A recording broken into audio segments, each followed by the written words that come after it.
Welcome to our voice. నేను journalist నాథ. Arvind Kejriwal CM పదవికి రాజీనామా చేయక తప్పదా? ఆమ్ ఆద్మీ పార్టీ ఢిల్లీలో గందరగోళంలో ఉందా?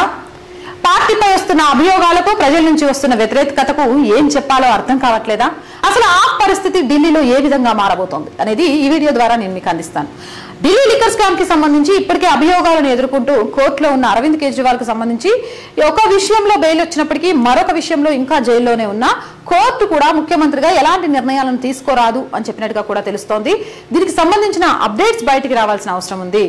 ఈయన కనుక బయటికి వెళితే ఆ బెయిల్ మీద తన ముఖ్యమంత్రి పదవిని అడ్డం పెట్టుకొని కేసును తారుమారు చేయడానికి అవకాశం ఉంది అన్న నేపథ్యంలో ఎలాంటి ఆదేశాలను జారీ చేయకూడదు అని కోర్టు చెప్పినట్టుగా కూడా తెలుస్తోంది. అంటే మొత్తానికి రెక్కలు తుంచేసిన ఒక పక్షిలాగా అయిపోయింది కేజ్రీవాల్ పరిస్థితి అని చెప్పొచ్చు. ఇప్పుడు బయటకు వచ్చినైనా నేను చాలా నిజాయితీ పరుణ్ణి, శుద్ధపూసను, నన్ను కాపాడండి, నన్ను నమ్మండి అని ప్రజలకు చెప్పినా పోవయ్యా చీపిరి కడతో నేను ఊడు చేసే సమయం దగ్గర వచ్చింది అని చెప్తున్నారు. ఈ క్షణంలో ఈ టైంలో అరవింద్ కేజ్రీవాల్ పదవికి రాజీనామా చేసే పరిస్థితులు అష్టదిగ్బంధనంలో చిక్కుకున్నాడు అని చెప్పొచ్చు. దానికి కారణాలను చెప్తాను. ఇప్పటికే ఒకటి ఢిల్లీ లిక్కర్ స్కామ్, ఇక రెండవది ఆ రాష్ట్రానికి సంబంధించి ఎండాకాలంలో వచ్చిన ఏవైతే ఉందో నీటి ఎద్దడి, అలాగే ఎన్నికల సమయంలో ప్రజలకిచ్చిన హామీల విషయం, ఇక నాలుగవది తన పిఏ తన సొంత పార్టీ ఎంపీ మీద స్వాతి మీద చేసిన అరాచకాలు, మరో పక్క నుంచి వరద నీరు విషయంతో సివిల్స్ కోచింగ్ తీసుకుంటున్న విద్యార్థుల మృతి, ఈ ఒక పక్క నుంచి కోర్టు కేసులు, ఇక మరో పక్క నుంచి కోర్టు మొట్టకాయలు. కొంచెమైనా సెన్స్ లేదా? అక్కడ ప్రాణాలు పోయినాయి, సెల్లర్లోకి నీళ్లు పోయి.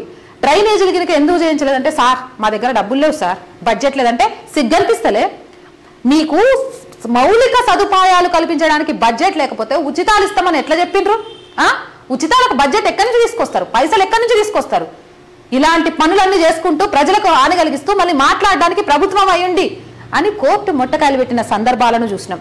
ఇక సొంత పిఏని అరవింద్ కేజ్రీవాల్ సొంత పిఏ స్వాతి అక్కడ ఎంపీ మీద చేసిన అరాచకాన్ని ప్రశ్నించాల్సింది పోయి ఆ పిఏని కాపాడే ప్రయత్నం చేయడం కేజ్రీవాల్ అది మరింత ఘోరానికి కారణమైందని చెప్పొచ్చు.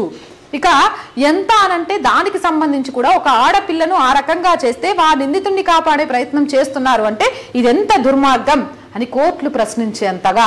మరొక పక్కన నుంచి ఎన్నికల సమయంలో ఉచితంగా ఆ పైసలు ఇస్తా ఈ పైసలు ఇస్తా అని చెప్పడంతో మహిళలు ఆ పార్టీ కార్యాలయాల్ని చుట్టుముట్టడమే కాదు అతిషి లాంటి వాళ్ళను చుట్టుముట్టే ప్రయత్నం చేశారు. ఇక అతిషి ఓవర్ యాక్షన్ అనేది కూడా కేజ్రీవాల్ కి ఆమ్ ఆద్మీ పార్టీకి చాలా నష్టాన్ని తీసుకొచ్చిందని చెప్పొచ్చు.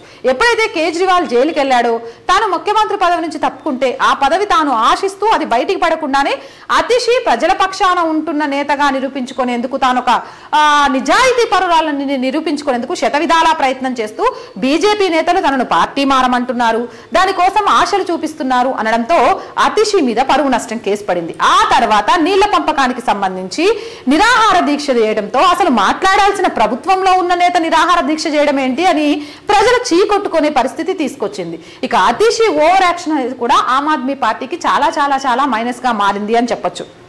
ఇక మరో పక్క నుంచి మొన్న జరిగిన లోక్సభ ఎన్నికల్లో ఢిల్లీలో ఏమాత్రం కూడా తమ ప్రభావాన్ని చూపించలేకపోయింది ఆ పార్టీ అని చెప్పాలి. ఆ పార్టీకి సంబంధించిన చాలా మంది నేతలు ఇప్పుడు తీహార్ జైల్లోనే ఉన్నారు అనే విషయం తెలుసు. వీటన్నిటి నేపథ్యంలోనే త్వరలోనే కేజ్రీవాల్ తన ముఖ్యమంత్రి పదవికి రాజీనామా చేయబోతున్నాడని, ఇప్పటికే ఆ పార్టీ చాలా గందరగోళాల్లో ఇరుక్కుందని, ఈ గందరగోళాల పరిస్థితుల నుంచి బయటపడడానికి అవకాశం తక్కువగా కనిపిస్తోందని, ఎటు చూసినా గానీ చిక్కుముడులు అనేక సమస్యలతో సతమతం అవుతుందని చాలా క్లియర్ గా అర్థమవుతుంది. మీరేమంటారు? అసలు అరవింద్ కేజ్రీవాల్ కి ముఖ్యమంత్రి హోదాలో ఉండే అంత ఉందా లేదా, అవసరం అంటారా కాదా? కామెంట్ సెక్షన్ లో పెట్టేయండి. ఢిల్లీలో ఆ ప్రభుత్వం కూలిపోదా అనేది కూడా కామెంట్ సెక్షన్ లో పెట్టేయండి. మోర్ వీడియోస్ కోసం మన ఛానల్ ని సబ్స్క్రైబ్ చేయండి, నచ్చితే లైక్ చేయండి, షేర్ చేయండి, సపోర్ట్ చేయండి. జై భారత్.